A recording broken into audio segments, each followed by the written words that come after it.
If you're curious about what specific equipment is required to create this exact scene that you see in front of you, I'm going to go through each piece of equipment that I've assembled to create my current YouTube studio. Now, this video is not sponsored. I've purchased all of this equipment myself, and I've done a ton of research making sure that I bought the exact right piece of gear for each need. I am going to be posting a link down in the description for each particular item, and it will be an affiliate link. By all means, you do not have to use it at all, but if you did, it would really help me out and I'd really appreciate it so I can keep making more videos like this. My name is Frank Kritzman. I'm a team leader and active producer here in Florida, and I'm very passionate about coaching and making videos, so here I am. And normally most of my videos are what to do for new real estate agents, but there's a lot of real estate agents out there who are trying to get their YouTube studios set up. So hopefully this guide will be helpful to you if that's you. Now, this first piece of equipment is actually the microphone. It's a Deity V07U. Now, it's a dynamic super cardioid mic, and the reason I got it is because I'm filming in a very, very echoey room with hard floors, hard walls, and it's kind of small. So I needed something that was going to pick up my voice like really close to my face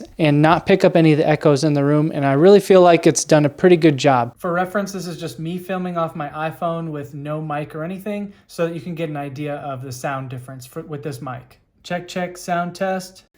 Check, check, sound test. Now, I currently have this microphone going direct into my camera, and it also plugs into the computer because for this particular microphone, you have to have it plugged into some kind of information source for the auxiliary cable out jack to work. But you can also use this mic straight off of your iPhone, and I did it for a while. All you need is this adapter. And just going down the line, I have a small rig tripod that's currently holding up my microphone, and I have a USB-C cable that's going out of my mic into my computer, and I have a 3.5 millimeter headphone jack that's going out of my microphone and into the input on my camera. So the actual sound recording right here is being recorded by my camera. I did that because I didn't want to have to sync audio and video later. I just want to be able to have one clip with my audio and my video at the same time. But having it set up like this, I can also very quickly switch right over to my computer and use the camera on my iMac as my webcam, and then I can still use this microphone for my microphone input on the computer for Zoom calls and stuff like that. All right, now holding up my camera, I have a small rig tripod, and at the top of that tripod, I have a Ulanzi 360 swivel that has an Arca Swiss plate on the top, which is where my camera actually connects onto. The camera I'm using is a Sony ZV-E10,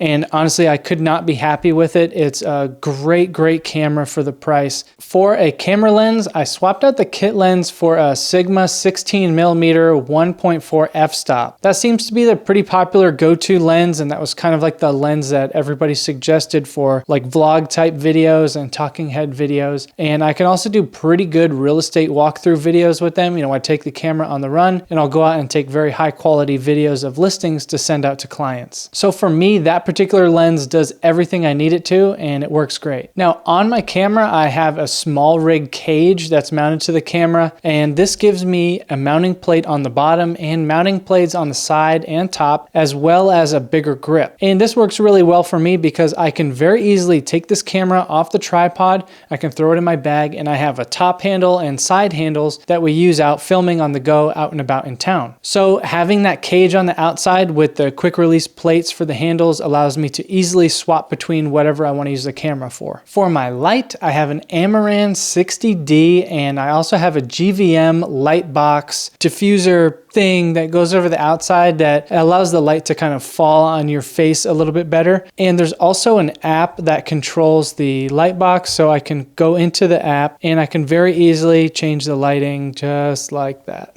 Holding up that light and the softbox is the same small rig tripod that I'm using for the camera. It took me a while to figure out that because I'm a huge noob when it comes to all this stuff. So I didn't know if the light stand was different from a tripod, and I had no idea. But you can actually just use really any generic tripod. Just has to be heavy duty enough to hold the light because it's got a bit of a weight to it. And the softbox like really sticks out far. So the tripod has to be sturdy enough to not flop over. But the small rig tripod is fantastic and works great. All right, this next piece of gear, it took me a while to convert over to this side, but once I did, it just made an enormous difference in the speed that I was able to pump out videos and edit and just do everything. And that is switching from a Windows to a Mac. Now, for some reason, in year 2023, it is so difficult to take a video from your iPhone and just get it onto a Windows PC and mess with it and edit it and then get it back onto your phone. That is like a near impossible task, and I don't know why it's so challenging. I also didn't like that my PC was pretty loud with the fans and I had to turn off the computer anytime I wanted to record. So when I switched to the Mac, I'm able to film a video on my iPhone, airdrop it immediately over to the computer. It takes maybe 30 seconds, no drop in quality. Then I can edit the video and then airdrop it right back to my phone super fast. Now I have my Sony camera set up right here. And so what I use is there's an SD card reader plugged into the back of the computer.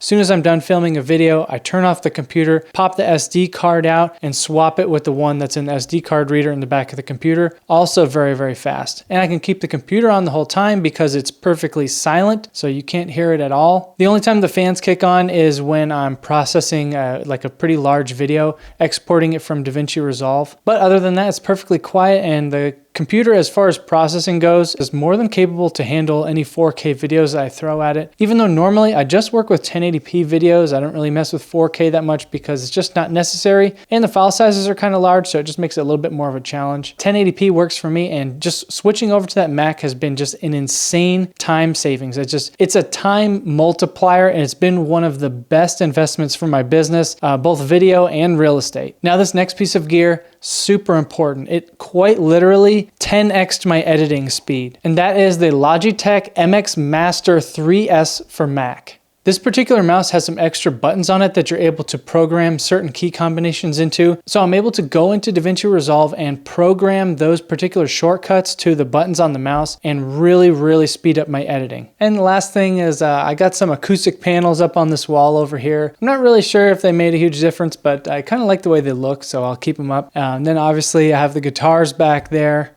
This one I bought in a pawn shop a long time ago, and I have not been able to find another one of this exact model. So if you're a guitar expert, make sure you leave a comment so I can try to identify this one right here. And then down on either side of me, I just have very, very cheap LED light strips that I ordered off of Amazon. I'm not going to put a link for either of them because I would not suggest either of them again. They're very cheap, and I would not recommend them to a friend. If you have any questions, make sure you put them down in the comments. And if this video was helpful for you, make sure you press thumbs up.